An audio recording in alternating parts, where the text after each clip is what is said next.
Hello students, HK এডুহাব চ্যানেলে তোমাদের সবাইকে ওয়েলকাম জানাই। আজকে তোমাদের ক্লাস 6-এর পরিবেশ বিজ্ঞান বই থেকে সেকেন্ড সামেটিভ পরীক্ষার জন্য আমরা আরও একটা নতুন চ্যাপ্টার স্টার্ট করতে চলেছি। সেটা হচ্ছে মাপযোগ বা পরিমাপ। এটা হচ্ছে চ্যাপ্টার নাম্বার 5 এবং আমাদের আগে যে চ্যাপ্টারটা ছিল চ্যাপ্টার নাম্বার 4 শিলা ও খনিজ পদার্থ, সেটাও আমরা 3টে ক্লাসে আলোচনা করে নিয়েছি। প্রত্যেকটা বিষয়বস্তু এখানে যে সায়েন্টিফিক জিনিসগুলো আছে সবগুলো আমরা খুব সহজ করে বুঝে নিয়েছি এবং তার পাশাপাশি তোমরা সেকেন্ড সামেটিভ পরীক্ষার জন্য কোন কোন জায়গাগুলো দেখে যাবে সেগুলো আমরা টেক্সট বইও মার্ক করে দিয়েছি এবং ইম্পর্টেন্ট কোয়েশ্চেন অ্যান্সার সেগুলো আমরা রেফারেন্স বই থেকে মানে সহায়িকা বই থেকেও তোমাদের দেখিয়ে দিয়েছি।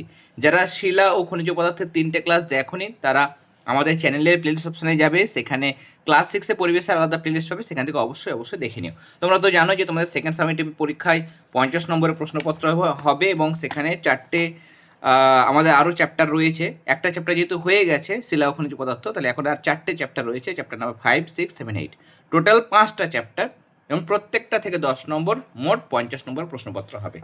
ওকে, আজকে আমরা এই চ্যাপ্টারটার কিছুটা অংশ পড়বো এবং তার পাশাপাশি আমাদের ইম্পর্টেন্ট কোশ্চেন অ্যান্সার আমি খাতায় লিখে দিচ্ছি, সেগুলো তোমাদের সঙ্গে আলোচনা করব। চলো, আমরা এটা দেখছি যে পরিমাপ বা মাপযোগ। আমরা দৈনন্দিন জীবনে জানি যে সব কিছু কিন্তু আমাদের বিভিন্ন কাজে পরিমাপ করার প্রয়োজন হয়।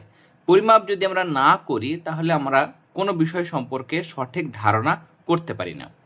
যেমন ধরো কোনো একটা কাজ করতে কত সময় লাগবে, তোমাকে হয়তো বাড়িতে কি মানে স্কুলের যেনারা টিচার রয়েছেন বা ম্যাম রয়েছেন তারা হয়তো কিছু হোমওয়ার্ক দিয়েছে।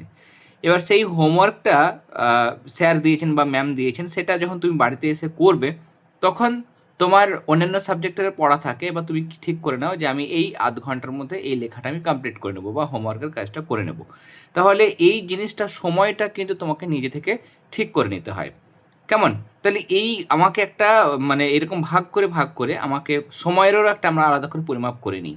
বা আমাদের স্কুল যেতে হয়তো 5 মিনিট সময় লাগবে, তাহলে আমি সেরকমভাবে 10:45-এ যদি স্কুল আমার শুরু হয় তাহলে 5 মিনিট আগে মানে 10:40 আমাকে বের হতেই হবে, তাই না? তাহলে এরকমভাবে আমরা কিন্তু পরিমাপটা করি। আর আমরা বেশি যেগুলো অ্যাকচুয়াল মেজারমেন্ট করি আমরা বিভিন্ন যন্ত্র নিয়ে, যে ধরো কারো শরীরে জ্বর হয়েছে কিনা সেটা মাপার জন্য আমরা থার্মোমিটার ব্যবহার করি। আমি যদি বলি আচ্ছা এই পেন্সিলটার দৈর্ঘ্য কত, সেটা মাপার জন্য তুমি কী ব্যবহার করবে? স্কেল ব্যবহার করবে, সহজ করে স্কেল ব্যবহার করা যায়। বা এই বইটার প্রস্থ কতটা বা দৈর্ঘ্য কতটা বা এই ঘরের দৈর্ঘ্য প্রস্থ কতটা বা উচ্চতা কতটা সেটা মাপার জন্য আমি স্কেল বা তার থেকে ভালো হবে ফিতে, কেমন, সেই ফিতের সাহায্যে আমি মেজারমেন্ট করতে পারি। বা বাজারে গেছি, বাজার থেকে বা হয়তো গ্রামের পুকুর থেকে হয়তো মাছ নিয়ে এসেছি, কেমন, তাহলে সেটা ওজন কতটা সেটা মাপার জন্য, ওজন নয় আরও সহজ করে মানে সঠিকভাবে বললে ভর, সেটার ভর কতটা সেটা মাপার জন্য আমরা দাঁড়িপাল্লা ব্যবহার করি, তাই না? নিয়ে এই সমস্ত যন্ত্রপাতির সাহায্যে আমরা পরিমাপ করছি। ওকে, তাহলে পরিমাপ কিন্তু আমাদের দৈনন্দিন জীবনে সবসময় আমরা করে থাকি। দোকানে যখন আমরা কোনো জিনিসপত্র নিই তখনও কিন্তু তার হয়তো ভর পরিমাপ করে দেয়। যে কোনো হয়তো চিনি কিনলে বা হয়তো তুমি তেল কিনছো, সেখানে তার আয়তনটা পরিমাপ করা হয়। 1 লিটার সেটা হচ্ছে তেলের আয়তন, তাই না? তাহলে নানা জিনিস কিন্তু আমাদের দৈনন্দিন জীবনে পরিমাপ করতে হয়। যেমন ধরো তোমাকে যদি বলে তোমার উচ্চতা কত, আমি একটা সাধারণ হিসাবে লিখেছি যে 4 ফুট। তোমাদের ক্লাস 6-এ পড়ো 4 ফুট হতে পারে, কারো 3 ফুট 8 ইঞ্চি হতে পারে, কারো 4 ফুট 5 ইঞ্চ হতে পারে, নানা রকম কিন্তু হতে পারে। আমি একটা আইডিয়া লিখেছি, তোমরা কী করে মাপবে? তোমরা একদম দেওয়ালের ধারে একদম সুন্দর করে সোজা হয়ে দাঁড়াবে, তারপরে মাথাটা স্কেল রাখবে সোজা করে।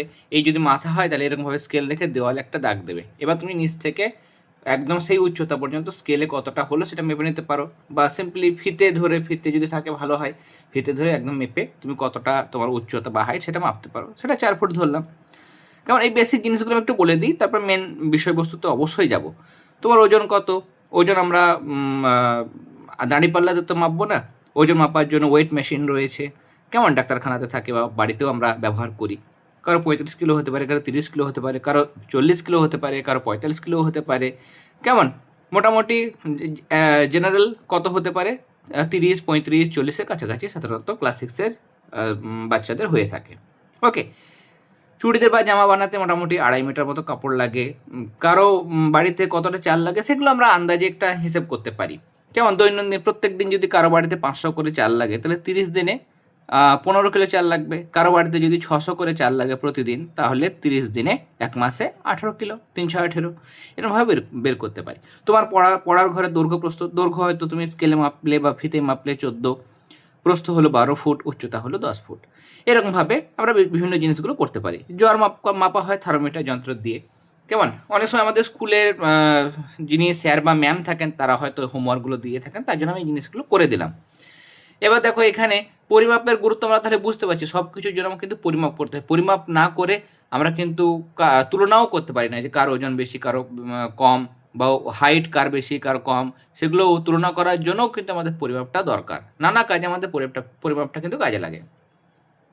এই দুটোর মধ্যে আমরা দেখতে পাচ্ছি এটা দৈর্ঘ্যটা বেশি, লম্বা বেশি।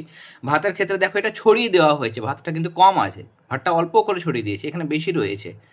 ওকে, সরি, এইখানে যা আছে এর থেকে বেশি রয়েছে, আর এখানে দেখো এটা উঁচু রয়েছে এবং অনেকটা জায়গা জুড়ে ভর্তি করা আছে, মানে এখানে সব থেকে বেশি রয়েছে। ওকে, এগুলোর মধ্যে দেখো এই ছবিটাকে কি ফ্রেমের মধ্যে রাখা যাবে? আমি স্কেল যদি মাপি, স্কেল বসা, স্কেলে মেপে দেখবে হয়তো এতটার মতো হাইট হচ্ছে, এতটা পর্যন্ত হাইট হয়েছে, এবং এটা ইজিলি এইটার মধ্যে ধরে যাচ্ছে। তাহলে এটাকে আমি এই ফ্রেমের মধ্যে লম্বালম্বিভাবে বাঁধাতে পারি। এগুলো সবগুলোকে সমান, স্কেলের সাহায্যে মেপে দেখবে সবগুলো কিন্তু সমান না, তাই না? ছোট বড় আছে, তাহলে সমান নয়, এরকমভাবে লিখবে। ওকে, এরকমভাবে বেসিক জিনিসগুলো আমরা বিজ্ঞান বইটার দৈর্ঘ্য মাপি স্কেল বা ফিতে দিয়ে, চড়া প্রস্থ সেটাও স্কেল বা ফিতে দিয়ে মাপি। যদি এই বইটা কতটা ভর সেটা মাপতে চাই, তাহলে আমরা দাঁড়িপাল্লা বা তুলাদণ্ড ব্যবহার করবো। এই যে দাঁড়িপাল্লা তোমরা সাধারণত সচরাচর বিভিন্ন জায়গায় তারপরে বাজারে দেখতে পাও, তাই না? আর ভর মাপা হয় যে যন্ত্রের সাহায্যে, তার নাম হচ্ছে দাঁড়িপাল্লা বা তুলাদণ্ড। প্রশ্ন আসে, যেমন আগের পাতা থেকে একটাই গুরুত্বপূর্ণ জায়গা আছে, সেটা হচ্ছে জ্বর বা শরীরের তাপমাত্রা কোন যন্ত্রের সাহায্যে মাপা যায়, সেটা হচ্ছে থার্মোমিটার। আর ভর মাপা যায় দাঁড়িপাল্লা বা তুলা দণ্ড। ওকে, যদি বলে ওজন কার সাহায্যে মাপা যায়, ওজনটা কিন্তু আলাদা, কারণ ওজনটা মাপা যায় স্প্রিং তুলা যন্ত্রের সাহায্যে। ওকে, তাহলে আমরা দেখো বিজ্ঞান বই যা কিছু পরিমাপ করলে দৈর্ঘ্য মাপা যাচ্ছে, প্রস্থকে আমরা মাপতে পারি, ভরকেও আমরা মাপতে পারি। তাহলে যেগুলোকে পরিমাপ করা যায় সেগুলোকে আমরা বলবো ভৌত বা প্রাকৃতিক রাশি। আর এই রাশিগুলিকে মাপতে লাগে কিছু না কিছু যন্ত্র, যা পরিমাপ করা যায় তাকে বলা হয় ভৌত রাশি বা প্রাকৃতিক রাশি। তাহলে আমাদের এখানে যদি প্রশ্ন আসে যে ভৌত রাশি বা প্রাকৃতিক রাশি কাকে বলে উদাহরণ দাও, তাহলে তোমরা লিখবে প্রাকৃতিক বিষয় বা ঘটনা যা কিছু পরিমাপ করা যায় তাকেই ভৌত রাশি বা প্রাকৃতিক রাশি বলে। যেমন দৈর্ঘ্য, আমরা কোনো জিনিসের দৈর্ঘ্য মাপতে পারি, তাহলে এটা একটা ভৌত রাশি। প্রস্থ, সেটাও মাপতে পারি। তারপরে তুমি একটা জায়গায় সাইকেল চালিয়ে স্কুলে পৌঁছলে বা কোথাও গেলে, তাহলে সেটা কত সময় লাগলো যেতে, সেটা আমরা মাপতে পারি সময়টা, তাহলে এটাও একটা ভৌত রাশি। কোনো জিনিসের ভর আমরা মাপতে পারি, আয়তন মাপতে পারি। তাহলে যা কিছু মাপা যায় সেগুলোকে আমরা কি বলবো, ভৌত বা প্রাকৃতিক রাশি বলবো। এরপরে এইখানে দেখো দৈর্ঘ্য কোনো একটা জিনিসে, ধরো এই ছবিটা আমি মাপবো, তাহলে স্কেল বসে দেখবো দৈর্ঘ্য কতটা। কেমন, যে দিকটা বড় হয় সেদিকটা দৈর্ঘ্য, তাহলে এই দিকটা বা নিচের দিকটা একই জিনিস দৈর্ঘ্য। প্রস্থ হচ্ছে এইদিকে ছোটো দিকটা, এই দিকটা বা এই দিকটা একই। মেপে দেখলাম এটা 2.5 হলো, এটা 1.6 সেন্টিমিটার হলো। নিয়ে এই দুটোকে গুণ করবো, 2.5-এর সঙ্গে 1.6 গুণ করলে আমার 4 হবে আনসার, 4.00 মানে 4 হবে আনসার। তাহলে সেমি ইন্টু সেমি, বর্গ সেমি, দুটো সেন্টিমিটারকে আমরা গুণ করলাম, নিয়ে ক্ষেত্রফল পেলাম। তাহলে কোন দুটো সাহায্য নিয়েছি আমরা, দুটো এককের সাহায্য নিয়েছি, দুটোই হচ্ছে সেন্টিমিটার। তাহলে সেন্টিমিটার একটা একক, সেটাকে দুবার ব্যবহার করেছি আমরা। ওকে, তাহলে আমরা যখন ক্ষেত্রফল বের করব, ক্ষেত্রফল মানে আমরা এখানে একটা সূত্র পেলাম, এখানে দেওয়া হয়েছে সেটাই দেখা যাচ্ছে। ক্ষেত্রফল মানে হচ্ছে দৈর্ঘ্য গুণ প্রস্থ, দৈর্ঘ্যের সঙ্গে প্রস্থ গুণ করলে আমরা ক্ষেত্রফল পাই। ওকে, যদি বর্গক্ষেত্র হতো, বর্গক্ষেত্র সব দিক সমান হয়, তখন দৈর্ঘ্য প্রস্থ আমরা বলি না। বর্গক্ষেত্রের ক্ষেত্রে সব দিকে সমান, এদিকে 4 হলে এটাও 4, এটাও 4, এটাও 4, এদিকে 5 সেমি হলে এদিকেও 5 সেমি, এদিকেও 5 সেমি, এদিকেও 5 সেমি। এটা যদি 10 মিটার হয়, তাহলে এদিকে এটাও 10 মিটার, এটাও 10 মিটার, এটাও 10 মিটার হয়। বর্গক্ষেত্র সব দিক সমান হয়। তখন বর্গক্ষেত্রের ক্ষেত্রফল বের করার জন্য বাহু গুণ বাহু, সবগুলোকে বাহু বলে, এটা একটা বাহু, এটা একটা বাহু, এটা একটা বাহু, এটা একটা বাহু, চারটে বাহু। তাহলে বাহু গুণ বাহু বা বাহু গুণ বাহু বা বাহুর বর্গ, বাহুর স্কোয়ার, কেমন, বাহুর স্কোয়ার আমরা কিন্তু বলতে পারি বর্গক্ষেত্রের ক্ষেত্রফল। ওকে, তাহলে ক্ষেত্রফলের আমরা সূত্র পেলাম। এবার যদি আয়তন বের করি, যে এই ঘরের মধ্যে কতটা বাতাস থাকবে, তাহলে আয়তন মানে পুরোটা, শুধু মেঝের ক্ষেত্রফল নয়, পুরো দৈর্ঘ্য প্রস্থ উচ্চতা জুড়ে। তাহলে আয়তন বের করার সূত্র হচ্ছে দৈর্ঘ্য গুণ প্রস্থ গুণ উচ্চতা। বেগ বার করব, বেগ বার করব মানে ধরো তুমি একটা বাসে করে যাচ্ছ বা একটা বাইকে করে চেপে যাচ্ছ, 80 কিলোমিটার গেছো এবং সেই 80 কিলোমিটার তুমি 2 ঘন্টায় গেছো, 2 ঘন্টায় গেছো। আমি যদি বলি বেগ কত, তাহলে 80কে 2 দিয়ে ভাগ করবে, তাহলে 40, উপর কী ছিল কিলোমিটার, নিচে ছিল ঘন্টা, তাহলে কিলোমিটার পার ঘন্টা, তাহলে প্রতি ঘন্টায় 40 কিলোমিটার করে যাচ্ছে, এটা হচ্ছে বেগ। তাহলে যে দূরত্বকে সময় দিয়ে ভাগ করতে হয়, তো দূরত্ব বাই সময়। বেগ মানে কি? বেগ মানে হচ্ছে দূরত্ব, দূরত্ব বাই সময়। এটা মানে কি? এটা মানে হচ্ছে বেগ। কেমন? দূরত্ব আমরা আরও উঁচু ক্লাসে গিয়ে যখন যাব তখন দূরত্বের বদলে সরণ ব্যবহার করব। কেমন? কি ব্যবহার করব? সরণ। কেমন? সরণ কথাটা ব্যবহার করব। তো যাই হোক, এই দূরত্ব মানে কিছুটা দূর আমরা যাচ্ছি, তাহলে সেটাকে আমরা দৈর্ঘ্যও বলতে পারি। তাহলে দূরত্ব বাই সময় না বলে দৈর্ঘ্য বাই সময়, বাই মানে ভাগ, তাহলে দৈর্ঘ্যকে সময় দিয়ে ভাগ করে আমরা বেগ পাই। ঘনত্ব মানে কি? ঘনত্ব মানে ভর বাই আয়তন, ভর বাই আয়তন। ঘনত্ব মানে এটা কি আমি লিখতে পারি? ভরকে আয়তন দিয়ে ভাগ করে আমরা কি পাই? ভরকে আয়তন দিয়ে ভাগ করলে আমরা ঘনত্ব পাই। এবার এখানে আমরা দেখতে পাচ্ছি রাশি 2 প্রকার। আমাদের প্রশ্ন আছে রাশি কত প্রকার ও কি কি? তোমরা লিখবে রাশি 2 প্রকার, যথা মৌলিক বা প্রাথমিক রাশি আর একটা হচ্ছে লব্ধ রাশি। তাহলে রাশি হচ্ছে 2 প্রকার। ওকে, এবার প্রথম যে রাশিটা আমরা পড়লাম সেটা হচ্ছে মৌলিক বা প্রাথমিক রাশি, আর 2 নম্বরের যেটা নাম আমরা জানলাম সেটা হচ্ছে লব্ধ রাশি। মৌলিক বা প্রাথমিক রাশি কি? ধরো তোমাকে বলা হয়েছে যে আচ্ছা তুমি ঘরের দৈর্ঘ্য মাপো। দৈর্ঘ্য মাপার জন্য তুমি কি নেবে? স্কেল নেবে, স্কেল বা ফিতের সাহায্যে মাপবে। তাহলে সেক্ষেত্রে কি ঘরের দৈর্ঘ্য মাপার জন্য ঘরের ভর মাপার প্রয়োজন আছে কি? কখনোই প্রয়োজন নেই। বা ঘরের উষ্ণতা মাপার প্রয়োজন আছে কি? প্রয়োজন নেই। যখন আমি তোমাকে বলবো যে কোনো জিনিসের ভর মাপো, তার পাশাপাশি দৈর্ঘ্য মাপো, তখন আমরা আলাদা আলাদা জিনিস মাপতে হয়। কিন্তু আমি কোনো জিনিসের একটা ঘরের দৈর্ঘ্য মাপতে বলেছি, তখন নিশ্চয়ই ভর সময় ঘরের মাপার প্রয়োজন হয় না, আর সময় মাপাও যায় না ঘরের ক্ষেত্রে, তাই না? ঘরের কি সময় মাপা যায়? এই পেন্সিলের সময় মাপক হয় কি? এই জিনিস হয় না, এগুলো কোনো যুক্তি নেই। তো যাই হোক, আমরা যখন কোনো একটা, ধরো আমি একটা স্কেল, একটা পেন্সিল নিয়ে এসেছি, এই পেন্সিলটারই হয়তো বললাম যে তুমি দৈর্ঘ্য মাপ, তাহলে দৈর্ঘ্য মাপতে গেলে ভর মাপার কিন্তু প্রয়োজন নেই। দৈর্ঘ্য মাপার জন্য আমি যদি বলি পেন্সিলটা কতটা দৈর্ঘ্য, তুমি স্কেলের সাহায্যে মেপে তুমি বলে দিতে পারবে, এর ভর মাপার দরকার নেই। আবার যদি আমি বলি আচ্ছা পেন্সিলটার ভর কত, তখন তুমি দাঁড়িপাল্লার সাহায্য নেবে, নিয়ে এটা মেপে দেখবে। কেমন? তখন কিন্তু ভর মাপার জন্য ভরই মাপবে, তখন দৈর্ঘ্য মাপার কিন্তু প্রয়োজন নেই। মানে তুমি বুঝতে পারলে যে কিছু কিছু রাশি আছে, যেমন দৈর্ঘ্য, ভর, সময়, এগুলোকে মাপতে গেলে, দৈর্ঘ্য মাপতে গেলে ভর, সময় বা অন্যান্য আরও অনেক রাশি রয়েছে, সেগুলোর আমার কোনোটার প্রয়োজন নেই। কেমন? তাহলে কিছু কিছু রাশি আছে যারা কিনা অন্য কোনো রাশির ওপর কোনোভাবেই নির্ভর করে না, এগুলোকে আমরা বলবো মৌলিক বা প্রাথমিক রাশি, ফান্ডামেন্টাল কোয়ান্টিটিজ, ফান্ডামেন্টাল, মূল বা প্রাথমিক রাশি বলতে পারবো আমরা। কেমন? তাহলে যে সমস্ত রাশিগুলো অন্য কোনো রাশির ওপর নির্ভর করে না তাদের আমরা মৌলিক বা প্রাথমিক রাশি বলবো, যেমন দৈর্ঘ্য, ভর, সময়। আর এমন কিছু রাশি আছে যেগুলো আবার একাধিক মৌলিক বা প্রাথমিক রাশির সাহায্যে গঠিত হয়, তাদের বলা হয় লব্ধ রাশি। মানে এই যে দৈর্ঘ্য, ভর, সময়, এই যে মৌলিক রাশি দেখলে 3টে, এইগুলোকে কাজে লাগিয়ে যখন আরও অন্যান্য রাশির একক বের করা হয়, তখন তাদেরকে আমরা বলবো লব্ধ রাশি। তাহলে লব্ধ রাশি তৈরি করতে গেলে মৌলিক বা প্রাথমিক রাশির সাহায্য নিতে হয়। ওকে, যেমন আয়তন হচ্ছে একটা লব্ধ রাশি। কেন? আয়তন মাপার জন্য দৈর্ঘ্য, প্রস্থ, উচ্চতা।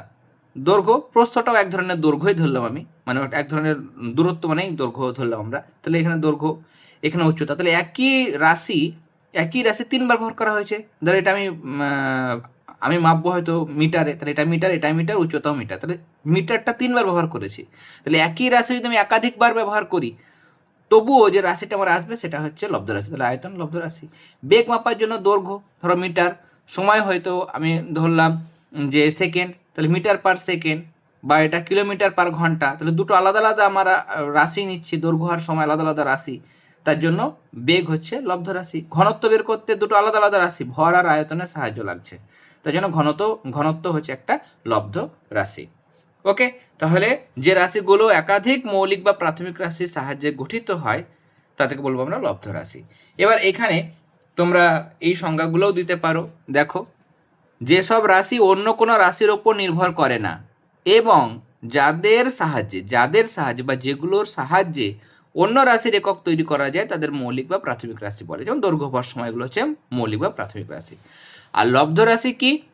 এমন কিছু রাশি আছে যাদের একাধিক মৌলিক রাশি দিয়ে তৈরি করা হয়, মানে অনেক একই মৌলিক রাশি বা একাধিক মৌলিক রাশি বারবার আমরা ব্যবহার করে তাদেরকে তৈরি করি। কেমন? মেন কথা, যাদের একাধিক মৌলিক রাশির সাহায্য নিয়ে গঠিত হয় সেই সমস্ত রাশিকে আমরা বলবো লব্ধ রাশি, যেমন ক্ষেত্রফল, আয়তন, ঘনত্ব ইত্যাদি। যদি প্রশ্ন আসে ভর কি রাশি, তখন তোমরা লিখবে ভর হলো মৌলিক বা প্রাথমিক রাশি। দৈর্ঘ্য, ভর, সময় এগুলো হচ্ছে সব মৌলিক রাশি। ওজন কি ধরনের রাশি? ওজন হচ্ছে লব্ধ রাশি। কেন? ওজন মানে ওজনের আরেকটা নাম হচ্ছে ভার। ভর আর ভার কিন্তু আলাদা। ভর মানে হচ্ছে কোনো বস্তুর মধ্যে মোট যে পরিমাণ জড় পদার্থ থাকে, এই জিনিসটার মধ্যে মোট যতটা জড় পদার্থ থাকে সেটা হচ্ছে তার ভর।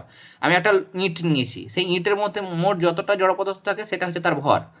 সেই ভরটা আমরা দাঁড়িপাল্লাতে মাপি এবং সেটা হচ্ছে মৌলিক বা প্রাথমিক রাশি। কিন্তু ওজন মানে হচ্ছে ভার, মানে ভর কোনো বস্তুকে পৃথিবী যে বল দিয়ে নিজের কেন্দ্রের দিকে টানে সেইটা হচ্ছে ওজন।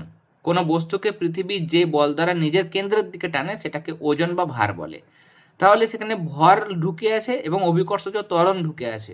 কোনো বস্তুর ভর হয়তো 5 কিলো, সেটা হচ্ছে ভর, কিন্তু ভার বার করার সময় 5 কিলো এবং তাকে মানে কত বল দ্বারা টানছে সেটা আমাকে বের করতে হবে। তাহলে 5 আর অভিকর্ষজ ত্বরণ হয়তো 9.8, তাহলে গুণ করব 5-এর সঙ্গে 9.8 গুণ করে যেটা পাবো সেটা হচ্ছে ওজন বা ভার, মানে সেই বল দিয়ে পৃথিবী ওই বস্তুটাকে নিজের কেন্দ্রের দিকে টানছে।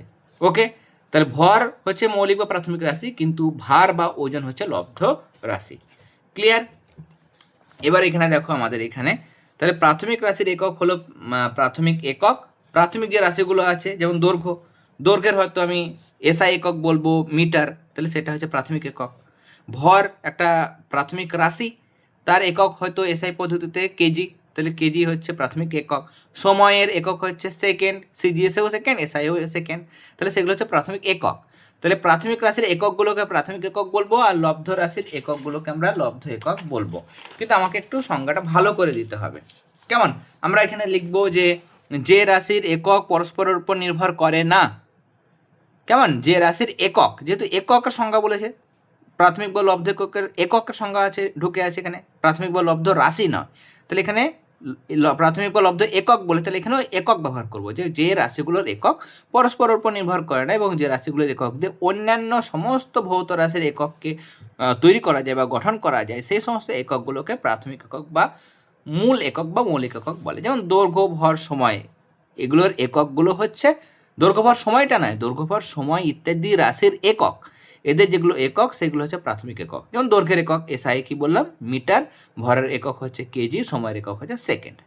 ওকে, আর লব্ধ একক কাকে বলবো? যেসব একক এক বা একাধিক মৌলিক এককের সাহায্য নিয়ে গঠিত হয়, মানে যেগুলো একক তৈরি করার জন্য বা গঠন করার জন্য বা যেগুলো একক নির্ণয় করার জন্য আমরা এক বা একাধিক মৌলিক এককের সাহায্য নেব, সেই একককে বলবো আমরা লব্ধ একক। যেমন ক্ষেত্রফলের একক হচ্ছে লব্ধ একক। ধরো দৈর্ঘ্যের একক হচ্ছে মিটার, ক্ষেত্রফল যখন বের করবো তখন দৈর্ঘ্য গুণ প্রস্থ, দৈর্ঘ্যটাও মিটার প্রস্থটাও মিটার, তো মিটার গুণ করলে হয়ে যাবে বর্গ মিটার। সে বর্গ মিটার এককটা হচ্ছে কি? একটা লব্ধ একক। ক্লিয়ার? এবার আমাদের এখানে একটা প্রশ্ন আসতে পারে, আমরা এখানে একক জিনিসটা বারবার বলছি, তাহলে একক কাকে বলে? রাশির একক কি?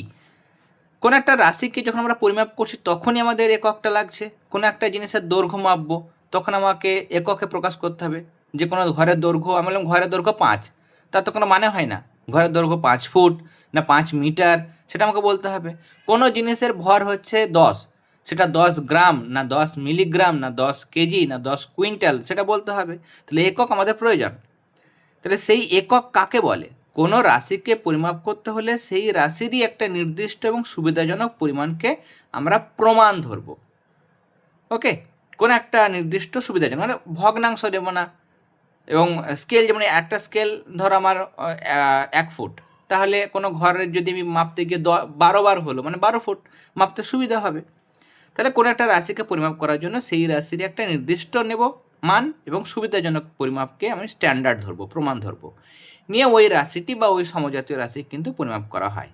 তো ওই যে নির্দিষ্ট সুবিধাজনক পরিমাণ আমরা ধরলাম সেটাকে ওই রাশির একক বলা হয়। ওকে, ভর মাপা হয় আমরা আজকের ক্লাসে দেখলাম যে দাঁড়িপাল্লা বা সাধারণ তোলা যন্ত্রের সাহায্যে মাপা যায়। ভার বা ওজন সেটা স্প্রিং তোলা যন্ত্রের সাহায্যে মাপা হয়।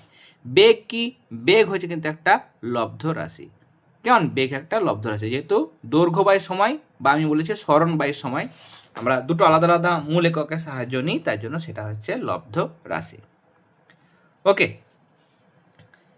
নেক্সট আমাদের আরও অনেক গুরুত্বপূর্ণ জায়গা রয়েছে, সেগুলো আমরা নেক্সট ক্লাসে আলোচনা করব। তার কারণ আজকে মাপযোগ বা পরিমাপের প্রথম ক্লাস, আমি খুব বেশি লেন্দি করতে চাইছি না।